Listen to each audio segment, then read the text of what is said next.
স্বপ্ন পূরণের ইচ্ছে ডানায় আপনাদের স্বাগত। আজকে সাধারণ কিছু জিনিস সেটা রান্না করছি। সেটা হলো উচ্ছে, আলু, কুমড়ো ভাজা, তার সাথে একটু পেঁয়াজ কুচি দেব। আমরা জানি ছোটরা উচ্ছে খেতে চায় না। ছোটরা কেন, এখনকার দিনের ইয়াং জেনারেশনও তেতো অতটা খেতে চায় না। সেই কারণে ওদেরকে খাওয়াতেও হবে এবং সেটা সুস্বাদু করে বানাতেও হবে। দেখুন, আমি এই জন্য লম্বা লম্বা করে আলু কেটে নিয়েছি, একইভাবে লম্বা করে কুমড়ো কেটে নিয়েছি, লম্বা লম্বা করে উচ্ছে কেটে নিয়েছি এবং পেঁয়াজও চিরি চিরি করে কুচিয়ে নিয়েছি। একটা কথা একটু বলি, সেটা হলো সবজি আপনারা যখন কাটবেন, যে সবজিটা আপনারা ডুমো ডুমো করে কাটছেন, তখন সব সবজিগুলোই ডুমো ডুমো করে কাটবেন। কোনো সবজি লম্বা, কোনো সবজি ডুমো করে কাটছেন, এটা দেখতেও খারাপ লাগে এবং সিদ্ধ হতেও কিন্তু একটু সমস্যা হয়। কোনোটা আগে সিদ্ধ হয়ে যাবে এবং কোনোটা পরে সিদ্ধ হবে। আচ্ছা, প্রথমেই আমি যেটা করব, আলুটাতে নুন হলুদ মাখিয়ে নেব। অল্প করে নুন হলুদ মাখিয়ে নেব, কারণ আমি আগে আলুটা দেব। আলুটাতে নুন হলুদ মাখিয়ে নিচ্ছি।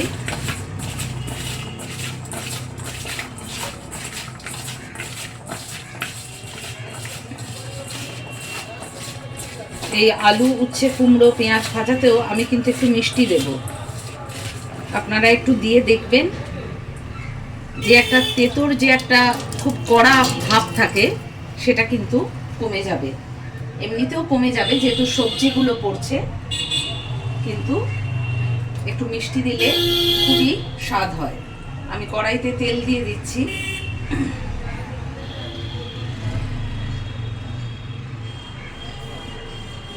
তেলটা গরম হলে আমি আবার ফিরে আসছি। কড়াইয়ে কালো জিরে ফোড়ন দিলাম, দিয়ে এবার আমি আলুগুলো আগে দিলাম।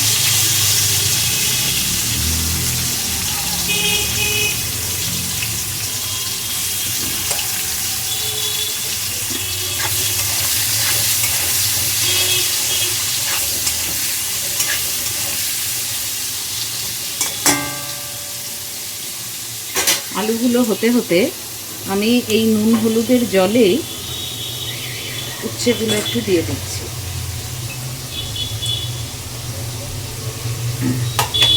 উচ্ছেগুলো একটু এই নুন হলুদের মধ্যে মাখিয়ে নিলাম।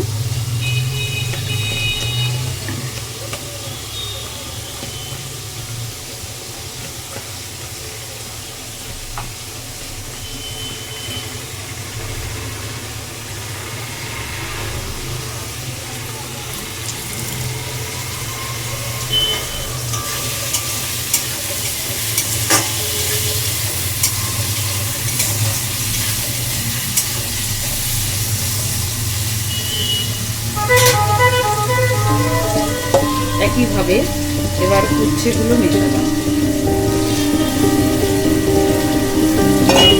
আবার এই নুন হলুদের জলেই আমি কুমড়োটাও একটু দিয়ে দিচ্ছি।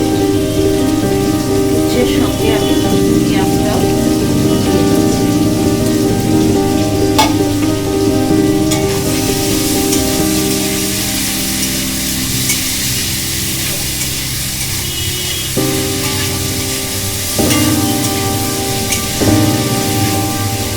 হলুদ আর আমি দেব না, এর মধ্যে সামান্য পরিমাণে নুন দেব বেশ কিছুক্ষণ পরে। এটা আমি ঢেকে দিলাম। এটা একটু হয়ে ভাজা ভাজা হয়ে এলে তারপর আমি এই কুমড়োটা মেশাবো। যেহেতু কুমড়ো তাড়াতাড়ি গলে যায়, সেজন্য কুমড়োটা একটু শেষে মেশাচ্ছি। ফিরে আসছি, এটা হতে থাক। আমি কুমড়োগুলো দিয়ে দিচ্ছি।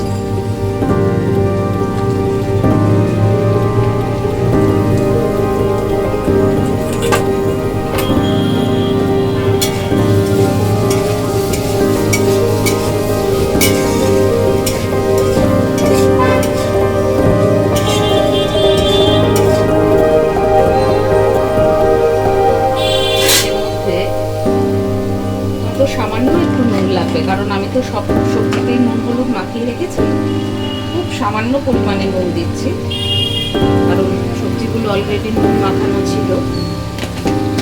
একটু নুন দিচ্ছি। আর আমি আপনাদের বললাম একটু মিষ্টি দেবেন, তারপরে এটা একটু কড়া ভেজে খাবেন, দেখবেন খুবই ভালো লাগবে খেতে।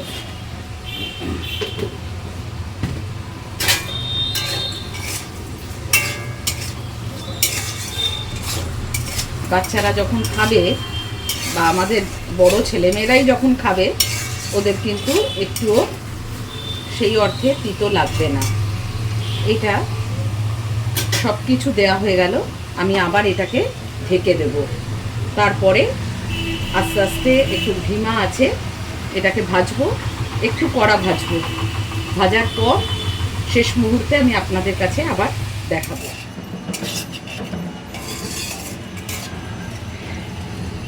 আলু উচ্ছে ভাজা আমাদের রেডি। এবার আমি এটাকে তুলে নিচ্ছি। আপনারা এইভাবে আলু উচ্ছে কুমড়ো ভেজে দেখবেন, খুবই ভালো লাগবে খেতে। আলু উচ্ছে কুমড়ো দিয়ে চচ্চড়িও করা যায়, কিন্তু আমি এটা ভাজা করলাম। পেঁয়াজ কুচি দিলাম আর নুন হলুদ মিষ্টি যেটা দেওয়ার। আলু উচ্ছে পেঁয়াজ কিন্তু এমনিও ভাজা যায় কুমড়ো ছাড়া, সেটাও আমি কিন্তু মাঝে মধ্যে করে থাকি। দেখুন কতটা সুস্বাদু হয়েছে।